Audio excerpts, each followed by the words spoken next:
Pinangunahan ni Pangulong Ferdinand R. Marcos Jr. ang pamamahagi ng ayuda sa mga magsasaka at mangingisda na naapektuhan ng bagyo sa Tagaytay City. Ang detalye sa balitang pambansa ni Clayzer Pardilla ng PTV Manila. Binuwal ng mga nagdaang bagyo ang halos lahat ng punong saging ni Gaudelia sa Silang Cavite. Napakahirap po kasi wala ho kaming ma-harvest.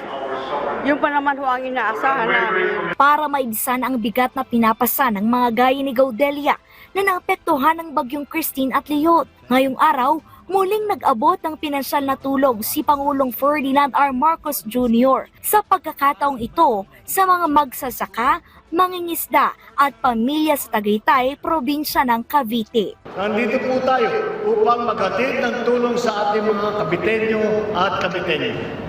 Mga kababayan nating labis na naapektuhan ng mga nakalipas na bagyo. Laking pasalamat ni Gaudelia. Malaking tulong po sa amin. Sa bigas, sa tubig, sa kuryente. 4,233 na mga benepisyaryo mula sa 21 lungsod at bayan ang nakatanggap ng financial aid mula sa Presidential Assistance for Farmers, Fisherfolk and Families Program.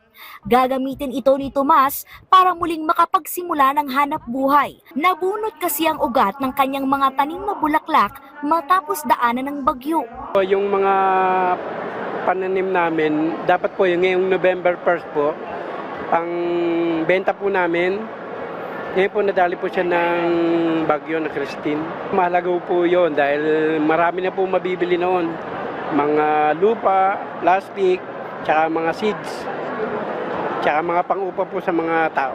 Kasabay nito ang pagtutok sa mga programang makatutulong para mabawasan ang epekto ng climate change. Inatasan ni Pangulong Marcos ang DPWH na pabilisin ang pagkukumpleto at gawing maayos ang flood control project sa lalawigan ng Cavite. Dito po sa Cavite ay pinapatupad natin ang Cavite Industrial Area Flood Risk Management Project. Inaasahan natin na sa tulong ng proyektong ito na matatapos sa 2029, maiwasan na ang matinding pagbaha sa San Juan River Basin at sa mga Limango Creek Drainage Area sa Cavite. Hinimok din ng Presidente ang mga lokal na pamahalaan na gamitin ang geohazard map ng Environment Department para maiwasan ang mga lugar na may banta ng pagbaha at pagguho ng lupa. Mula sa PTV, Clayzer Pardilla, Balitang Pambansa.